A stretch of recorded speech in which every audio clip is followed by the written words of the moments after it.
Why, Nene? Why? I guess because you're suffering since you're not working, so you're going to make us suffer too. Now, I hate this look. I mean, and I hate it with a fiery passion, like this fiery red. One, I feel like the biker short look, I don't feel it does, I don't feel it's flattering to the feminine shape. I feel like there are many other ways to frame a leg and make it look good. That just makes it look like a drumstick to me, the way it's sectioned it. It just makes me think chicken.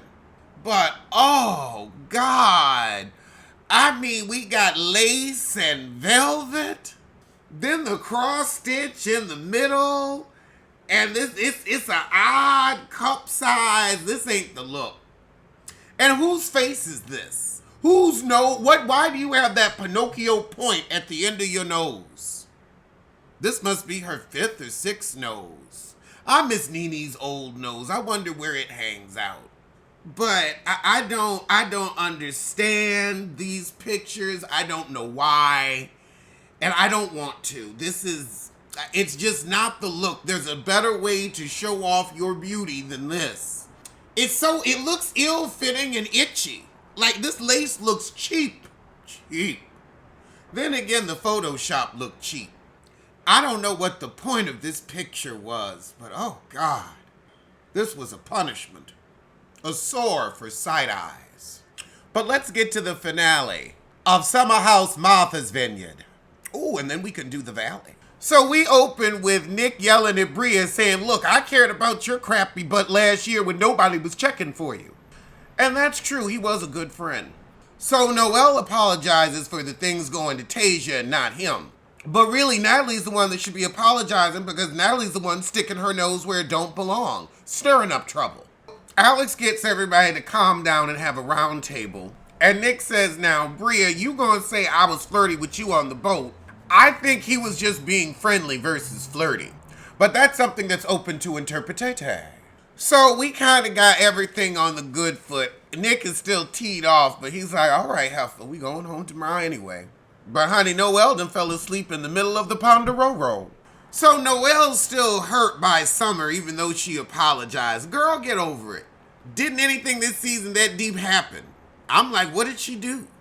Oh, God. Alex gonna push his music again. If there was some hits, I'd be more excited. So we listening to the music. We trying to do our little paint and sip. I got it on mute. I want to waves goodbye to this music. So Summer's still going through, so she gonna head home early. You know, they need to focus much more on Amir's anus than Preston's, because I did not need to see that. Didn't need to see it. Put on a panty, girl. Put on a panty. It just looks so uninspired. So the guys go golfing. Oh, Bria says she ain't gonna bring the dog back because he's poorly behaved. Why don't you just train your dog?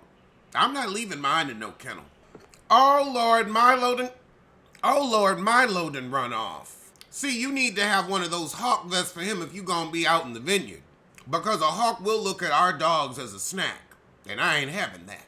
We're scouring through brush and shrubbery. Oh, we see him run off on camera. He done got out the gate. Oh, okay. We done found him. What you need to do is get a little air tag and put it on his collar. Because that estate way too big to be losing your dog. Jasmine being pregnant is almost like she ain't on the show. She ain't had no real storyline other than the baby. Well, she ain't been getting in nobody's business either. She said, I'm a VKK this year. But now Amir wants to get to the bottom of who said that Natalie wanted to bring the issues to Tasia. You're the one that said, I think that when Nick gets tipsy, he cheat. So there's a reason that you're also being dragged through the coals for questioning his character. But Natalie is messy. Two things can be true. Child, Jasmine tell Bria to count to 10 before she get too hype. Oh, Lord, did she call Nick Urkel? Oh, my God. I call him Arthur, not Urkel. But now Bria starts having a meltdown. For what? Amir said stop raising your voice at me. Honestly, Amir, you should have brought this up and been a little more buck when she was actually here, because this is old tea. Bria is really irritating. Child, Bria and Simon might really be done, because the way she said, when they asked her, is Simon your soulmate? She said, oh, hell no, he in Tribeca. I don't understand how you gonna say, I'll marry Simon, I see him as my person, but not my soulmate. Why would you just marry your soulmate? I don't get it. But now it's time for our farewell dinner. Bria, you really gonna say you don't like to argue? You gonna end the season on a lie? Okay. All right, well, that was the shit, so I'm gonna see you next season. We gonna get on to the valley. Oh, wait, no, we've got a reunion. I feel like they should change the name of the valley to the Dead Marriage Society. So we open with Zach being upset that he's not invited to the baby moon. Oh my God. So as they're trying to convince the sissy with the hair to call Janet, Jasmine sees this sissy spying. Jasmine sees the similar sissies texting, and she's like, what are you doing, recording? I'm gonna call this out. And he says, I'm texting Janet right now, letting her know what's being said. She's got minions. She said, you've got Harriet the spy reporting back. I love the secretive life. Oh my God, not Harriet the spy. So over with Jesse and his dead merge, he's come back from his trip. He all hugging her like they hopeful. They ain't. Child Michelle yawning while he going on about his ayahuasca experience. Over with Janet, she's having a caucus with her sisters. So she calls Zach. So she's expecting Zach to kiss her ass for an invitation when he's already made up his mind. I ain't going. He don't want your second-rate invitation. You should have invited him when you invited everybody else. And I'm sorry, Janet, he's calling you out on your crap. You didn't invite him on purpose because you like to play games. Oh God, Kristen whining about the fact that Janet ain't invited her on this trip and Michelle wants space. You're the one messing up your own relationships. So we get to the house and it's real nice. It seems like this whole trip is gonna be making fun of Kristen. Oh God, we gonna put $20 in a jar every time we say Kristen's name. So whoever doesn't talk shit gets the money. Y'all shady as hell. So the girls go on the boat and Janet starts talking to Jasmine about Kristen's event. Why are you bringing her up? However, Jasmine reenacts her little spies. She said, why are you even asking? You was getting a play-by-play. However, Janet's upset with Zach because she feels that he's a package deal with Kristen. And he is a messy sissy who will throw you under the bus. So now Jax, however, tells all the guys that Kristen told him Michelle has a side piece. Back in the city with Kristen and Luke, you can see that they're real losers. So they have a couples therapist and we can see this ain't gonna work.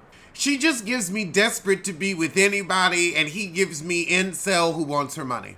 But through their little therapy session, they realize that this friend group ain't the best for their relationship. However, Jax and Brittany decide, well, since everybody knows about Michelle's affair, we should go on and tell Jesse too.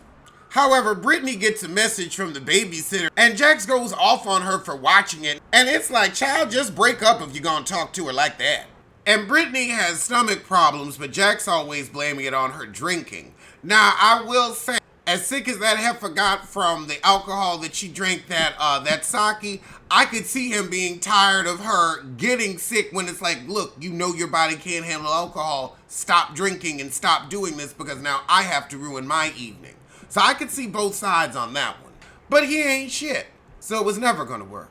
I mean, even your mama said she didn't want you with him. And we end the episode with Jax pulling Michelle aside and letting her know, we all know about your hoe.